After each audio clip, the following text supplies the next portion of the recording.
ஒரு திருக்குறள் இருக்கு. இந்த திருக்குறளை எப்படி சொன்னால் சரியாக வரும்?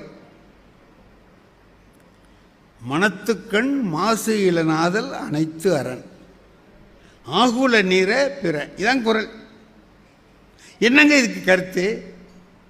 மனதிலே குற்றமில்லாமல் இருப்பதுதான் அறம், மற்றதெல்லாம் ஆடம்பரம். ஆகுல நீர பிற.